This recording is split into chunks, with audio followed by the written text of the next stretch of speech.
All right, first and foremost, I give all praises, honor, and glory to Yahweh, Ba'ashem Yahweh Shah, Ba'ashem Rakakwadash. Double honors to the elders and apostles of Great Millstone who rule well and who is worthy to be counted for double honors. And peace and salutations to you brothers out there pushing this truth wholeheartedly and sincerely and for the love of the gospel. All right, it's Brother Gabaria coming back at you with another sit down. Basically, I just want to talk about this slogan or this slur that I seen. I was in a restaurant and I seen this what's it called I seen this sign where it says no shirts, no shoes, no service. Now, I've been seeing the sign ever since I was little. You know, I've been seeing the sign multiple times, but I never like buckled down and wondered the reason. Like, what does that sign even mean? I mean, you would think that it means exactly what it. Well, when I first seen it, I was thinking like, oh, that must be like something like, oh, you have to come a certain way to them. Like, you can't be looking too bummy. That's the way I thought.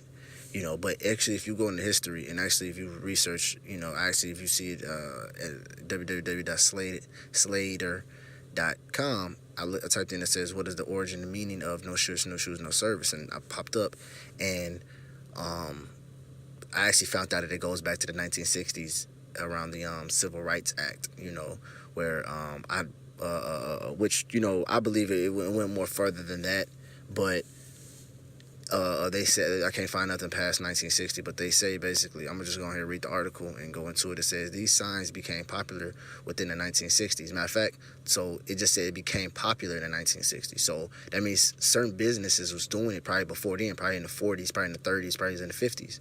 You know, it just became popular where more people started doing it in the 1960s. So who knows who ever started this, you know? It says America, in order to notify customers that they would not be served if they were not properly dressed. Now, thinking back then, who wasn't all properly dressed? Who was living in the ghettos? Who was living in the poor? Who was the poor people of the world? Who was living in the ghettos? Had to probably wear hand-me-down shirts, wear cardboard in their shoes, and just doing a whole bunch of just living really, really bummy, man. It was so-called blacks, Latinos, and Native Americans, man. It was the Israelites, man. We were living real poor, man, back then, man. You know. Back in the early 1900s, man. You know, Jake was living fucked up, man. You know, Jake talking about, yeah, man, I had to wear my granddad's old jacket. I had to wear hand-me-downs. But our grandparents had to probably wear shoes that wasn't theirs. They probably had to share shoes and stuff, man. Hey, man, because Jake's still living fucked up today, man. You know, it says that we're not served if they were not properly dressed. Some theories that the signs became popular due to the introduction of the Civil Rights Act, which meant you cannot refuse service to an individual due to the race or the skin color, but could still refuse them if they were not properly dressed. So they basically couldn't, and a lot of business owners didn't want to serve Jake, all right? They probably was like, nah, man, fuck that, I don't want to serve this nigga, you know, or this spick, or this wetback. You know, they probably didn't want to serve Jake, but through the Civil Rights Act, they probably had to. You know, they probably couldn't refuse that. If that guy wanted to come in and get some food, they couldn't refuse him of food. If he does by the color of his skin. So the person that probably came up this was like, well, I can refuse him if he doesn't have a shirt, if he doesn't have shoes, if he doesn't have shirts or shoes. You know, when Jake was probably working hard, probably trying to get food in his stomach or something. Probably working hard. Probably was working at a construction agency and probably seen the guy selling food, and walked up to him without a shirt on or without no shoes, because you know Jake, you know they had it hard back then, man. You know, and he probably had that. He's like, no, I can't serve you, sir. You don't have no shoes on. You don't have no shirt on. You know, so I have the right to not serve you at my business. Although it was actually because he was an Israelite, man, because he was black or he was a Latino, man. That was the real reason. They just put that to be making a disguise or make it a cover, man. You know, which goes to that perpetual hatred, man.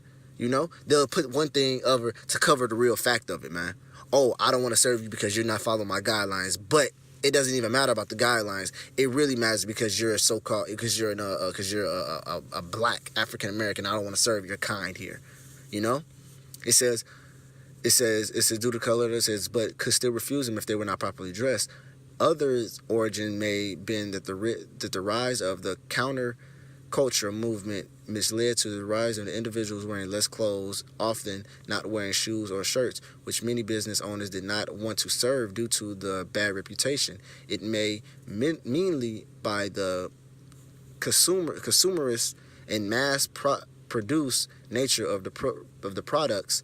Due to the time meant that the sign became more popular as both a widespread culture trend and also a business owner could refuse to serve people that did not want to. They did not want to. See, so it goes into, man, they really didn't want to serve people. They really didn't want to serve the Israelites, man. They really didn't care about them hippie Edomites and shit that smoke weed and that's basically hippies, you know. They give a fuck about them, man. I mean, them the low level Edomites, man. They probably didn't want to serve them neither, but it was really made for Jake, man.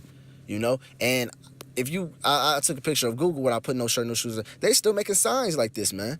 You know, so it just goes to show you, man. These are actually in the signs of businesses, man. And when I see it, you know, I'm starting to get mad, man, because that's actually a racial slur, man. That actually goes back to you didn't want to serve me because of the color of my skin, man. You know, it just basically shows you this perpetual hatred that I got scripture for. Right here, this is Ezekiel chapter 35. I'm going to start from 3.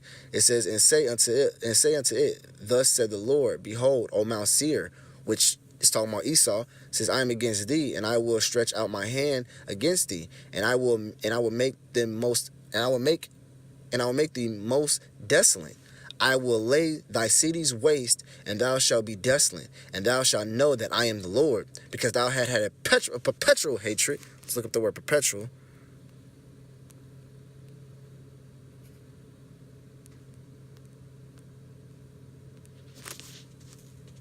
Long duration, further, for forever, for everlasting, evermore, perpetual, old, ancient world, all right? So basically forever, man, you always had the perpetuation, and you still got the perpetual hatred now, man. You still got the hatred, man, because you got signs, you got so-called Edomites having our signs, man. And them old Edomites, man, that these businesses are ran by, man, they know what that sign mean, man. And they probably make it mandatory for them to have that sign in their window, man. It says, because thou have a perpetual hatred, and have shed the blood of the children of Israel by the force of the sword in the time of their calamity, in the time where their iniquity had an end. All right?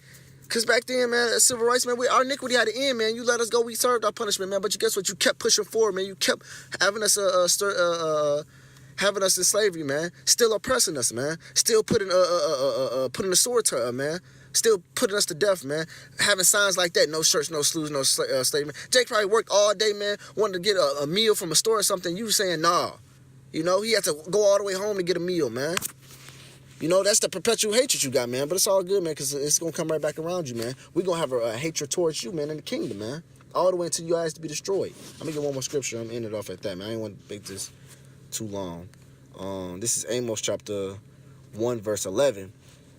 It says, thus said the Lord, for 3 transgression of Edom, and the 4 I will not turn away the punishment thereof, because thou did pursue thy brother with the sword, and did cast off all pity, and his anger did tarry perpetuously, and he kept his wrath forever, man. You know, so you never let up, man. You always had your foot on our neck, man. You know, but it's cool because we're gonna have the same way. We're gonna have our same way when we get our turn, man. When we get our hands on you, man, we gonna constantly have our foot on your neck, man. It ain't gonna be one waking day that Edomite gonna be like, oh thank God, I don't have to do something. Oh my God, I'm finally free, or I'm finally having an easy day. No, fuck that, man. The easiest day, I'm gonna say the easiest, because you're not gonna have an easy day. The easiest day you're gonna have is when the Sabbath come, man. That's the easiest day you're gonna have. You know? And that's still gonna be hell for you, man. The easiest day in the kingdom is gonna be like hell times 10 on this side, man. You know? So, man, that's all I want to bring. I want to bring out an article, man, just for you brothers to be aware of when you see that sign, man, you know, and you know, when you see that sign, man, that sign is actually a racial slur, man. Talking about no shirts, no shoes, no service is actually talking about that they don't want you in your store, man. They don't want you in their store, you know? So, I mean, with that, I want to give all praises, honor, and glory to Yahweh, Bashim, Yahushua, Bashim, Rakakwadash, double honors to the elders and apostles of Great Millstone who rule well and who is worthy to be counted for double honors. And peace and citation to you brothers out there pushing this truth wholeheartedly and sincerely and for the love of the gospel. A perfect timing to end off at. Call Allah, Yahweh, Bashim, Yahushua, the water. Shalom.